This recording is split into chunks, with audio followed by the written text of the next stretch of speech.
Welcome to Sawyers Film School. I mean, welcome back, depending on your loyalty to this show. Yeah. Hey, it's a good thing. It stuck around. I like it. Yeah. Well, Why don't you like it? Because it's like so... Today we are talking about Bringing Up Baby. This is our third 1930s film. Bringing Up Baby was directed by Howard Hawks and written by Dudley Nichols and Hager Wilde. What a name. Just a bunch of great names. And it stars Katharine Hepburn and Cary Grant. What do you guys think? Aiden, you take this one first because I'm always the one who says his thoughts first. All right. I'm so happy that it had a story. Watching Modern Times last time we recorded was a struggle for me because it was so everywhere. Like, it just felt really disorganized. It was funny and I had a good time, but it didn't really feel like a movie. Like, you know? I know what you're saying, yeah. And this one at least had like a cohesive story. It was weird and kind of confusing at times, but it also made sense. Like you could follow it from start to middle to end. Right. And I appreciated that. Frankenstein was the same. Modern Times was the outlier. Yeah. I wasn't the biggest fan of it. Like, I mean, my biggest thing was just that what was the girl's name? Alice? No. Susan. I have it written down. It annoyed me how Susan acted. Like, I understand it's part of the character, and she played it really well, but it just made me mad. And I was like, could you stop doing this? Like, she gaslights him into everything that happens, and then she's just an idiot. She's just an idiot. And then she's like, you love me, right? And he's like, yes, I do. And she's like, you'll come with me, right? Yes. You'll help me save this leopard. Wait, what? It's just... I got into it, and I did enjoy it, but it wasn't... I didn't enjoy it as much as I thought I would. That's why I gave it like 3.5 stars on Letterboxd. Whatever, nerd. I actually really like this movie. Same. I watched it last year. You're a human, not a fan. Nisa was doing a film class, and so I watched it with her, and I liked it a lot then. I like it a lot now. I think it's very funny. The slapstick is like, I really like the slapstick part of comedy. It's my favorite type. Well, slapstick is the kind that never gets old. Exactly. Because there's always new ways to, and I guess, reinvent it or bring new things into it. But some comedy ends up being just... I think it's good for the exact opposite of what you're saying, is that it's constant and that it's the easiest thing to do. It's slapstick. You get hit. Yeah, but I'm just saying it's it's the simplest one, but that means that it can also be like brought into... It's simple and effective. And effective, but it's could hilarious. Be like you can make an elaborate slapstick scene. Like, it can be elaborate or it can be simple. That's the genius of slapstick. Yeah, it can be a simple pratfall, or it can be the Three Stooges slapping each other over and over again, poking each other in the eyes. Very elaborate. Yeah. Hey, doing all that in the way they did it... It could be a jackass stunt. It could be a jackass stunt. There you go. Okay. Don't demonetize us, YouTube, even though this isn't monetized. Okay. I'll make it monetized. So what was the story, would you guys say? All right, 1 second. Okay, so basically what happens... Go ahead, Aiden. You got this. Okay, so the movie starts, and it starts off with the best character in cinema that I've ever seen, a zoologist named...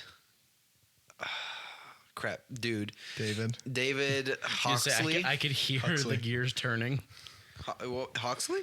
I don't know. Just say David. David Huxley. Say David. David, who was working on a brontosaurus skeleton, which he called out said before. It was a brontosaurus before he did. Let's speed it up. Give it to me quickly. Okay, and then they're like, all right, we need one more bone to complete the skeleton. They're like, yeah, we got an expedition. You didn't change anything. I was like, speed it up, and then you just kept going the same. Well, that's important. Okay, the bone's important. Keep going.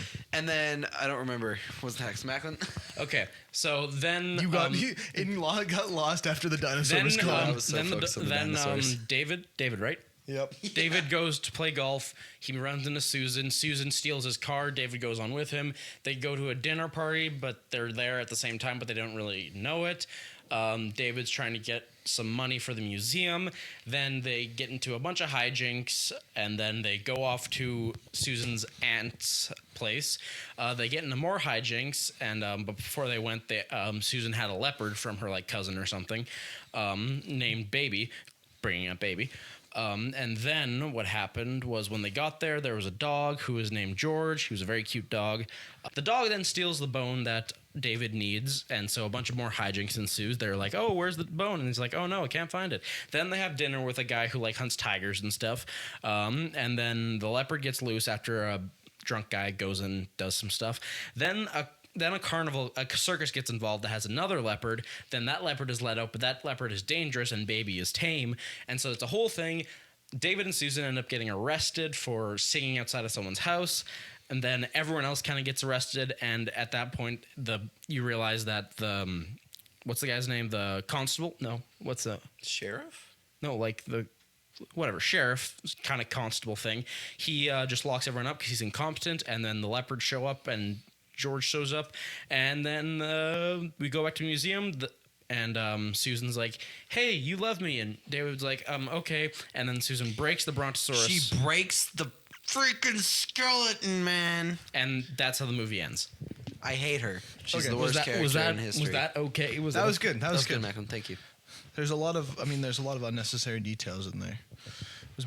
You could explain most of the movie by just saying hijinks. Yeah. Would you like to get me to get to my famous notes section? Yes. No notes. My first note says it says dinosaur. Let Aiden do his thing. And he did. I did. Okay. Well, they were building the skeleton, and I was like, "That's an Apatosaurus." No, that's not right. Because I guess just not the proportions are really weird, and also this is like the 1930s. Proportions. And then I was like, what would it be? I'm like, oh, it's the Brontosaurus because it's the 1930s. That's like the dinosaur of the times, and it's like the most commonly known one. So, and then they're like, I gotta finish my Brontosaurus skeleton. I was like, I knew it. I'm a genius. I have a question. Since you're the resident expert, you say that the Brontosaurus was a dinosaur of the times, but weren't all dinosaurs extinct by then? So technically, Not all dinosaurs. but it was dead. It was a skeleton. Yeah. Okay. It was like, it's like the T-Rex of back then because it was like just popular. When I saw it, I was like, "Damn, that's a really big horse skeleton." Of course you did, Macklin. Yeah. Of course you did. Yeah, I looked at it and I was like, "Huh? Why is it?" When was the last time you saw a horse? Well, my thing was like the skull of that kind of looked like a horse, but those proportions are not accurate to what a horse is. So maybe it's like a prehistoric horse, like a giant sloth or something. Yeah, but then it's Brontosaurus. Aiden, okay. Future Aiden. Can you please put What? a photo of a Brontosaurus? Okay, Brontosaurus skull in this hand, okay, And then a horse in this hand. and then a horse in this hand, and I want for the audience to see, all right, cut to Sawyer, Brontosaurus horse skull because they're very different. Have you seen what a horse skull looks like? I mean, not up close, but I've seen pictures of it. Okay, Not because often. it looks nothing like that. I just saw it for a They're glimpse. very visually I just saw different. it for a glimpse, and I was like, "Wow, that's a." And I had a you, me sir. moment. Yeah. So the whole movie revolves around David getting $1 million, and so I wrote down I asked myself how much was $1 million in 1938. I figured it out. It's about $20 million today. Whoa! So, That's crazy. and I don't know. I just googled $1 million in 1938 today. So I don't know if that's like American, if that's Canadian. It's Don't probably know. American. Well, yeah. Yeah. That's a lot of money. So my next note was that there's another hat in this movie.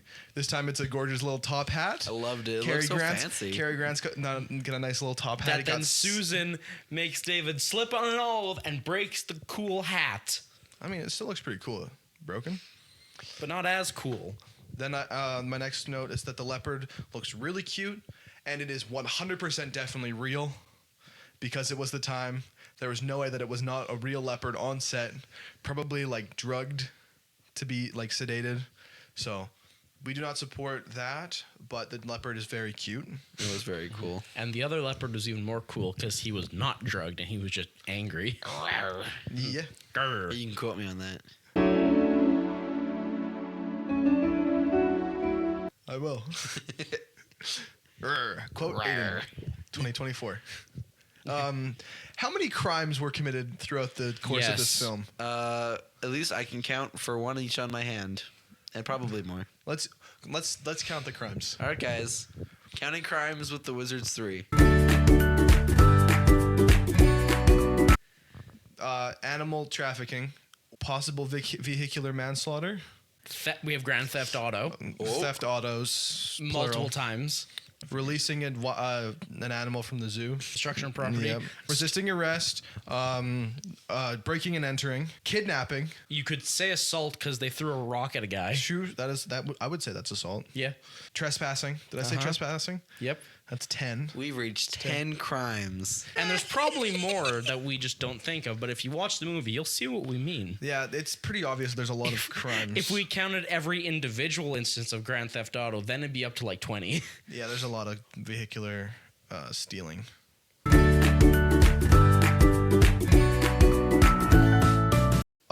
Aiden, I would like you to put in a picture of Cary Grant in his beautiful little bathrobe. Okay. Right here, because it is a gorgeous. It looked really nice. Is that the bathrobe that he like jumps around when he's yelling? Yeah. Yeah. He's like, I was so happy at the time. Yeah. Yeah.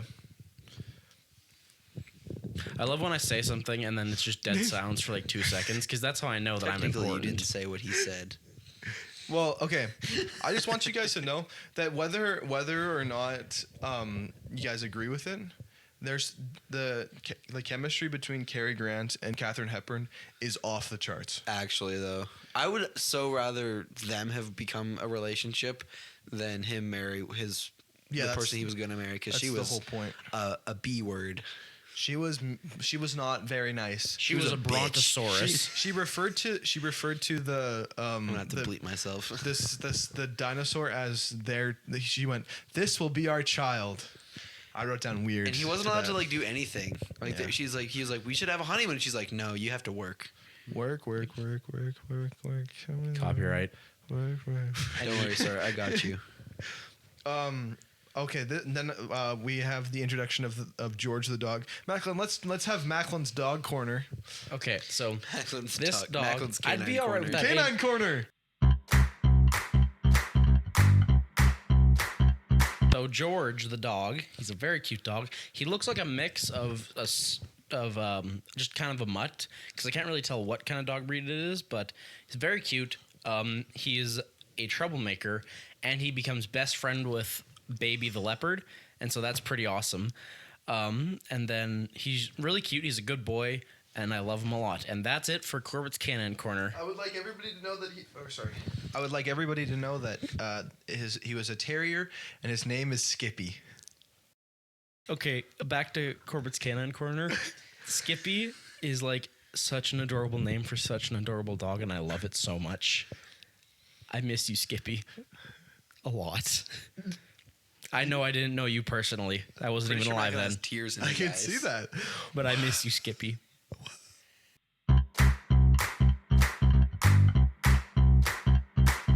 In the movie, speaking of dogs, I think they're searching for George, and then you just hear ruff ruff, and then one of them goes, "That's a dog." I remember, and I remember him saying that. I remember him saying that. I just went, "No shit, Sherlock." Oh my god. You guys do some vamping. Some napping. Wait, did you say napping? No, vamping. Oh, vamping. That's okay. why I went, because like vampires. Oh, I see. That's fair. You know, that makes sense actually. For once. They have got to be the most devious Okay. bastards in New York City. What's that from? What We Do in the Shadows. Oh. Show. Okay. What I was gonna say, when they're looking for the dog, when it goes missing, Katharine Hepburn's crawling on the ground, and Cary Grant goes, "Why? This is no time to be playing squat tag." What is squat tag? Oh, I googled it, and all it says is that a game of tag in which one may escape being tagged by squatting before being touched. It's just you just have like you're safe if you squat. Like, But she's on Your all teeth, you're fours, s- crawling around. I mean, I thought maybe a missed reference. I there. thought it was just like Russian tag. Because squat tag, the Russians like squatting. Well, yeah, there's nothing that makes on. even less sense. Yeah, that makes way less sense, Macklin. It makes sense to me. How? It's called squat tag, so I thought Russian tag because it's called a Russian squat when you squat down on the ground and hold it there. She wasn't squatting. I know, but I'm referring to the name of it, squat tag, not the action of What is her. Russian tag, though? I don't. Oh my. Oh, okay. Something he just made up. It's something that I just said because when I hear the word squat, I think of Russians because Russians tend to squat. And the word Russian squat comes because Russians like to squat.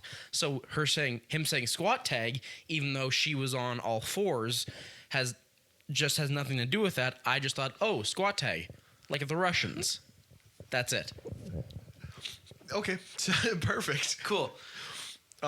Anyway. Next, are David and Susan actually clinically insane? Definitely Yes. Susan. Susan is like a psychopath. Well, did you see how David was acting the whole movie? He was like, it's like he was like on some sort of drug because he was like just sort of bumbling his way through every single thing. Yeah. So that's I'm pretty fair. sure that they're both insane. She's there's- the psychopath and he's like weird. He's a zoologist. A zazologist. If that makes the cut, I swear to God. Aiden's the one editing it, so of course it's gonna make the cut. Okay. Aiden's a bit of a narcissist. The next thing is Only putting the narcissist part in. I'm kidding. I'm kidding, Aiden. We love you. okay. Yeah, I know you do. Then they have a real dog fight a real leopard. Like, and they both survive. Like, shout out Skippy. I mean, like, come on. Well, again, leopard was What a probably legend. like you said. Leopard was probably drugged. But still, it was like a decent fight. Like, there was. Now, Like, I was like, is one of these is the dog going to die? I was really worried the dog was gonna die. But I will say that sometimes like younger animals do enjoy like roughhousing with other animals, even if they're like wild animals too. Or like a giant. Is it possible that the leopard Tiger. was tame? I don't know. I mean, there's always the possibility, but Possibility of likely anything. for safety reasons, it was drugged when it was with humans. But in that scene, maybe it wasn't as drugged because You should Google if the leopard maybe was they tamed. actually were like good friends because like the animals could have interacted outside of set. And Skippy would have been awesome. Matrix to hang out with. mode. And put the little green things when I'll I'm try to doing find this. him.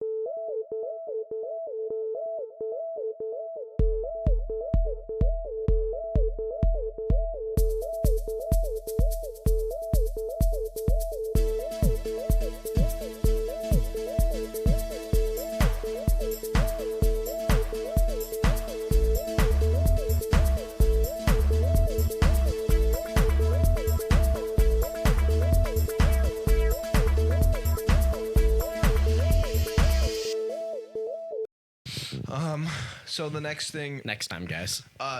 in the there's a moment in the jail cell when a person is picked all the way up off the ground. That was so impressive.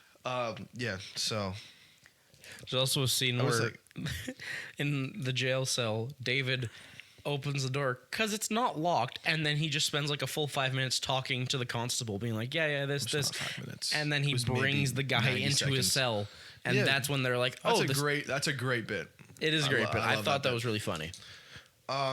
So there's a character in the film who's the Scottish gardener, and his name is Aloysius Gogarty. Gogarty? Gogurt tea. Gogarty? Gogarty. And how much animal cruelty was done Far too much. in the Quite a lot. film. I was pretty shocked watching it. I was like, wow, poor animals. This is definitely one of those situations where I can enjoy that movie now, knowing that the rules and like Yeah. whatever, like everything's changed where that wouldn't happen. Yeah, exactly. Again. So yeah, it's terrible. It happened already, so it's not like you could be like, no, don't do it. If anyone on that cast hurt Skippy, I'm going to hunt you down. Look out. Except I mean, you're they're probably probably already dead. dead. Oh no, the cemetery. So then my last two notes have to do with the end of the film when the skeleton of the dinosaur is destroyed. My first note is this is Aiden's worst nightmare. It was. That was terrible. I wrote that I would down. so rather her have fallen off that ladder than her jumped onto the skeleton and broke it. Me too. And the worst part is it I being thought the it was- 1930s. They probably, I don't really know a lot about this, but they probably weren't casting the fossils. So those were probably, most of them are probably the real fossils. It was a movie. There's no way. Not those ones, but like in the world. So, then when it falls, Cary Grant catches Katharine Hepburn with one hand and holds her there, and then pulls her up. One arm. That was really impressive. I was like, holy shit! Could wow. Could you show Cary Grant? Is that his name? Yeah, Cary Grant. Could you show Cary Grant's one arm just to show how the fact that he's not a big dude? Thanks, Aiden.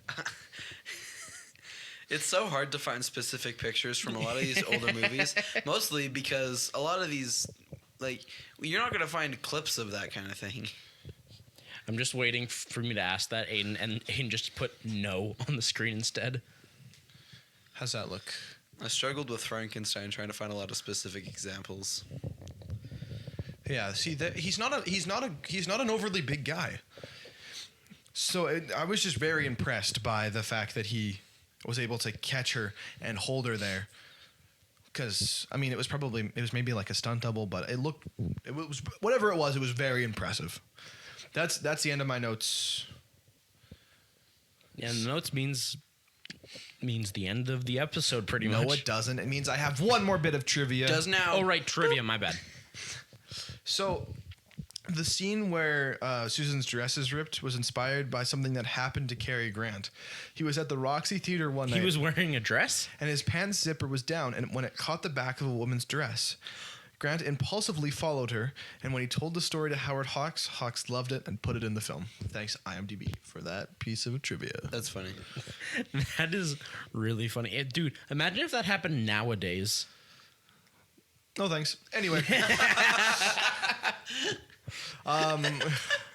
Thank you. Thanks, everybody, for watching. Be sure to subscribe for the next episode, which should be out next week. It'll be Wizard of Oz. And as always, for Sawyers Film School, I'm Sawyer. I'm Aiden. And I'm Macklin. And we will see you guys next time. Peace Bye. out.